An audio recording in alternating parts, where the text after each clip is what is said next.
Back to big TV digital exclusive. Karimnagar లో అఘోరి హల్చల్ చేసింది. బైపాస్ రోడ్ పైన ర్యాష్ డ్రైవింగ్ చేస్తోంది. అయితే దీంతో అక్కడ అఘోరి కారు వెంటపడ్డారు అక్కడున్న స్థానికులు. వాహనదారులకి ఇంకా అఘోరి మధ్య ఇటీవలే ఇక్కడ వాగ్వివాదం మొదలైంది. దాంతో తోపులాటలో అఘోరి కారు అద్దాలను మొత్తం పూర్తిగా ధ్వంసం చేసేశారు. వెంటనే అక్కడికి వచ్చిన పోలీసులు కూడా అఘోరిని వెళ్లిపోవాలని వార్నింగ్ ఇచ్చారు. వార్నింగ్ ఇచ్చిన తర్వాత కూడా అఘోరి వెళ్ళకపోతే న్యూసెన్స్ కేసు పెడతామని కూడా వార్నింగ్ ఇచ్చారు. ఎస్, ఈ అఘోరి గత కొన్ని రోజులుగా చాలా వైరల్ అయింది. పైగా ఎక్కడ పడితే అక్కడ ట్రాఫిక్ గొడవలు, ట్రాఫిక్ జామ్స్ ఇవి వల్ల అవుతుంది. ఎక్కడ పడితే అక్కడ పబ్లిసిటీ స్టంట్ అని అనుకోవచ్చు. ఏదైనా అటెన్షన్ సీకింగ్ కోసం ఈ అఘోరి వేసిన స్టంట్లని మనం చూస్తూనే ఉన్నాము. అసలు ఏంటి ప్రతిరోజు ఒక కొత్త న్యూస్ ఈ అఘోరి వల్ల వస్తుంది. అయితే కరీంనగర్లో ఇటీవలే హల్చల్ చేసింది అఘోరి. అసలు ఎందుకు చేసింది, ఏంటి, ఆవిడ కారు అద్దాలు ధ్వంసం అయ్యేలాగా వాగ్వివాదం ఎందుకు, ఆ స్థాయి దాకా ఎందుకు తీసుకుంది అని చెప్పి అసలు దీనిపైన ఈ ఇన్సిడెంట్ పైన పూర్తి వివరాలు ఇవ్వడానికి మా ప్రతినిధి శ్రీనివాస్ కరీంనగర్ నుంచి ఇస్తారు. అంతకుముందు ఒక బైట్ ఉంది, ఆ బైట్ ఒకసారి చూద్దాం. అసలు అఘోరి ఏంటి, ఆ గొడవ ఏం స్టార్ట్ అయింది, అసలు అఘోరి ఏం మాట్లాడింది ఒకసారి విందాం.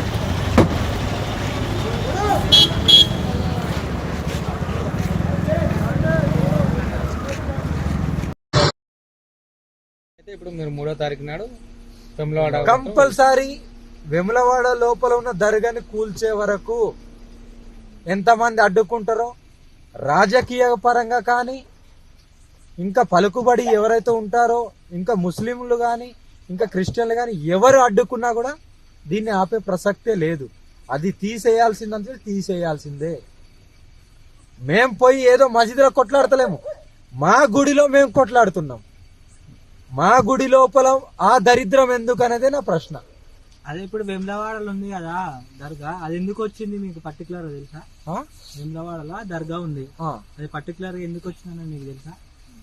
ఒకడు చనిపోయిన దాని గురించి నేను మాట్లాడను. ఇప్పుడు ఒక మనిషి చనిపోతే ఒక గోరి కడతారు, ఆ గోరి లోపల ఉండాల్సిన అవసరం ఏంది? పవిత్ర పుణ్యక్షేత్రము ఎలా అయితే మనం కాశీ అనుకుంటామో, శ్రీకాళహస్తి, రాజరాజేశ్వరాన్ని మన తెలంగాణలో అలా అనుకుంటాం. ఆ దరిద్రం మనకు అవసరమా? అదే ఇంతమంది హిందువులు ఉన్నారు కదా, ఎవ్వరు పోరాడలేదు. తండ్రి నువ్వు అన్నది మంచిగుంది, ఇంతమంది హిందువులు ఉన్నారుగా ఎందుకు ప్రశ్నిస్తలేరంటే, నీకు నీ తల్లి, తండ్రి, నీ ఉద్యోగం, నీకు భార్య, పిల్లలు ఇవన్నీ ఉన్నాయి పట్టింపులు. నాకేమీ లేదు, నాకు సర్వస్వం నా దైవం. ఇదే ఘటన పైన కరీంనగర్ లో అఘోరి హల్చల్ చేసింది. దీనిపైన మరింత సమాచారం ఇవ్వడానికి మా ప్రతినిధి శ్రీనివాస్ లైన్ లో ఉన్నారు. శ్రీనివాస్, చెప్పండి, కరీంనగర్ లో అఘోరి మళ్ళీ హల్చల్ చేసింది, అసలు దీనిపైన పూర్తి వివరాలు ఏంటి?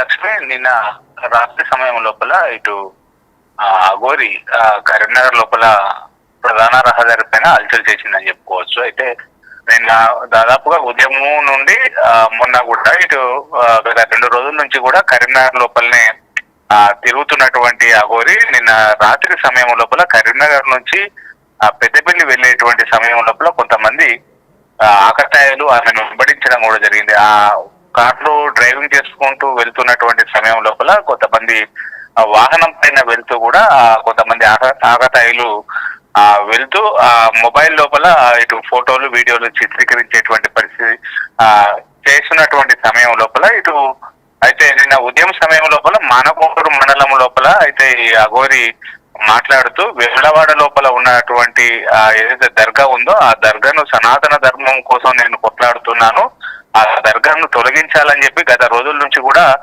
ఇటు అఘోరి డిమాండ్ చేస్తుంది. అక్కడ దర్గా ఉండడం ఏంటి, పవిత్రమైనటువంటి రాజరాజేశ్వర స్వామి ఆలయం లోపల దర్గా ఎలా ఉంటుంది, ఖచ్చితంగా తొలగించాలని ఇటీవల వేములవాడకు వచ్చినప్పుడు కూడా తెలపడం కూడా జరిగింది. నిన్న ఉదయం పూట కూడా ఇదే మాటలు మాట్లాడడంతో రాత్రి వెళ్తున్నటువంటి సమయం లోపల ఇటు బైపాస్ రోడ్డు సమయం లోపల కారు ఫాస్ట్ గా వెళ్తున్నటువంటి సమయం లోపల కొంతమంది అఘోరి వెళ్తుందని చెప్పి గుర్తించి బండి పైన వెంబడించడం కూడా జరిగింది. వెళ్తూ ఇటు మొబైల్ లోపల వీడియోలు చిత్రీకరించడంతో అయితే నడి రోడ్డు పైనే కారు ఆపినటువంటి అఘోరి అక్కడ ఉన్నటువంటి యువకులతో వాగ్వాదానికి దిగింది. అయితే ఈ విషయాన్ని గమనిస్తున్నటువంటి పోలీసులు కూడా అక్కడికి పెద్ద ఎత్తున కూడా రావడం జరిగింది. ఆ అఘోరి అక్కడ ప్రత్యక్షం అవడంతో చాలా మంది కూడా అక్కడ గుమిగూడడం జరిగింది. ఈ నేపథ్యం లోపల అక్కడ ఉన్నటువంటి తర్వాత ఇటు అఘోరి పోలీసుల మధ్య కొద్దిసేపు అయితే వాగ్వాదం చోటు చేసుకున్నటువంటి పరిస్థితి కనబడుతుంది. తననే కావాల్సుకుని ఇటు యువకులు వెంబడించారు, తనను కించపరిచేలాగా మాట్లాడారని చెప్పి అఘోరి పోలీసులతో వాగ్వాదానికి దిగినటువంటి పరిస్థితి. అయితే ఘటనా స్థలానికి చేరుకున్నటువంటి పోలీసులు అయితే అక్కడి నుంచి అఘోరిని పెద్దపల్లి వైపు మీరు వెళ్ళిపోవాలి, లేదంటే మీ పైన న్యూసెన్స్ కేసు పెడతాము అని చెప్పడం జరిగింది. తను ఏమీ న్యూసెన్స్ చేయలేదు. తను తన సనాతన ధర్మం కోసం తను తిరుగుతున్నటువంటి సమయం లోపల కొంతమంది యువకులు తనను కావాల్సుకుని ర్యాష్ డ్రైవింగ్ చేస్తూ తన వెంబడించారు. తన మొబైల్ లోపల చిత్రీకరించేటువంటి ప్రయత్నం కూడా చేశారని చెప్పి పోలీసులతో కూడా కొద్దిసేపు ఆ వాహనాన్ని నడి రోడ్డు పైన ఆపి వాగ్వాదం దిగింది. అయితే పోలీసులు నచ్చజెప్పి ఆమెను పెద్దపల్లి వైపు పంపడంతో అయితే రాత్రిపూట ఎలాంటి సమస్య లేకుండా అయితే ఇటు పోలీసులు కృషి చేశారని చెప్పుకోవచ్చు. ఎందుకంటే చాలా సందర్భాల లోపల కూడా ఇటు పోలీసులతో వాగ్వాదానికి దిగింది, మొండిగా ప్రవర్తించింది. కానీ నిన్న పోలీసులు చెప్పగానే కేసు పెడతాము, మరొకసారి మీరు పోలీస్ స్టేషన్ తీసుకెళ్తామని చెప్పడంతో అయితే అఘోరి పెద్దపల్లి వైపుకు వెళ్ళినటువంటి పరిస్థితి కనబడుతుంది మనకు. Right, thank you so much for the information Srinivas. Yes, అయితే మనం బిగ్ టీవీ డిజిటల్ ఎక్స్క్లూజివ్లో చూస్తున్నాం. కరీంనగర్లో అఘోరి మళ్ళీ హల్చల్ చేస్తూ దొరికిపోయింది. అయితే బైపాస్ రోడ్లో ర్యాష్ డ్రైవింగ్ చేస్తోంది అఘోరి. దీంతో అఘోరి కారు వెంట పడ్డారు. అక్కడ ఉన్న స్థానికులంతా ఆ ర్యాష్ డ్రైవింగ్ని కొంచెం హేళన చేస్తూ మాట్లాడారు అని చెప్పి అఘోరి చెప్పుకొచ్చింది పోలీసులకి. అయితే ఇదే నేపథ్యంలో వాహనదారులకి ఇంకా అఘోరి మధ్య వాగ్వివాదం మొదలైంది. ఈ తోపులాటలో ఏకంగా అఘోరి కారు అద్దాలు ధ్వంసం చేసేశారు. వెంటనే అక్కడికి పోలీసులు చేరుకున్నారు. పోలీసులు చేరుకున్న తర్వాత అఘోరిని ఇప్పటికిప్పుడే వెళ్ళిపోవాలని కూడా వార్నింగ్ ఇచ్చారు. అయినా వెళ్ళిపోవట్లేదు అఘోరి. ఇంకా పోలీసులతో కూడా గొడవడానికి మళ్ళీ ట్రై చేస్తోంది. అయితే లేకపోతే మళ్ళీ న్యూసెన్స్ కేసు కూడా పెడతామని పై స్థాయిలో పోలీసులు కూడా వార్నింగ్ ఇచ్చారు. అయినా కానీ అఘోరి మాత్రం ఏమాత్రం వెనక్కి తగ్గలేదు. అక్కడ పెద్ద న్యూసెన్స్ క్రియేట్ చేసిందని చెప్పుకోవచ్చు. ఇది అఘోరి ప్రెస్ ఇంకా మీడియాకి ఎక్కడం ఫస్ట్ టైం కాదు. ఇలా చాలా ప్లేసెస్లో హల్చల్ చేసింది. ఇలా దర్గా కూల్చివేయాలి అని చెప్పుకుంటూ వచ్చింది.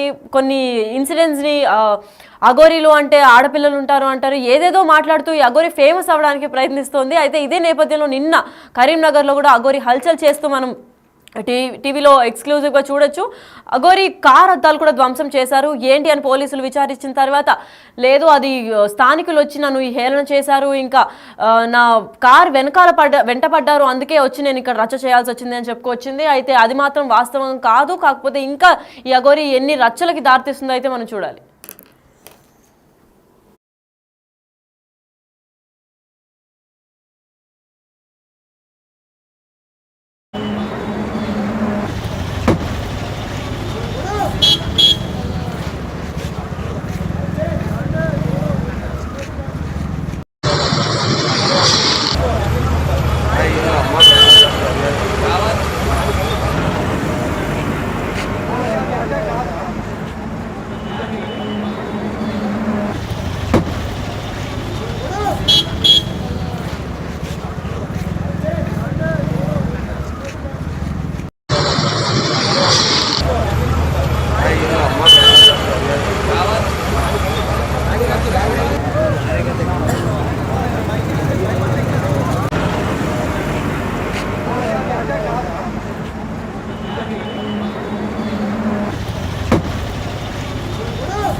ఇప్పుడు మీరు 3వ తారీఖు నాడు వెములవాడ కంపల్సరీ వెములవాడ లోపల ఉన్న దర్గాని కూల్చే వరకు ఎంతమంది అడ్డుకుంటారో రాజకీయ పరంగా కానీ ఇంకా పలుకుబడి ఎవరైతే ఉంటారో ఇంకా ముస్లింలు కానీ ఇంకా క్రిస్టియన్లు కానీ ఎవరు అడ్డుకున్నా కూడా దీన్ని ఆపే ప్రసక్తే లేదు.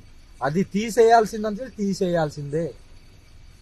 మేం పోయి ఏదో మసీదులో కొట్లాడతలేము, మా గుడిలో మేము కొట్లాడుతున్నాం. మా గుడి లోపల ఆ దరిద్రం ఎందుకు అనేదే నా ప్రశ్న. అదే ఇప్పుడు వేములవాడలో ఉంది కదా దర్గా, అది ఎందుకు వచ్చింది మీకు పర్టికులర్ తెలుసా? వేములవాడలో దర్గా ఉంది, అది పర్టికులర్ గా ఎందుకు వచ్చిందని మీకు తెలుసా? ఒకడు చనిపోయిన దాని గురించి నేను మాట్లాడను. ఇప్పుడు ఒక మనిషి చనిపోతే ఒక గోరి కడతారు, ఆ గోరి లోపల ఉండాల్సిన అవసరం ఏంది? పవిత్ర పుణ్యక్షేత్రము ఎలా అయితే మనం కాశీ అనుకుంటామో, శ్రీకాళహస్తి రాజరాజేశ్వరాన్ని మన తెలంగాణలో అలా అనుకుంటాం. ఆ దరిద్రం మనకు అవసరమా?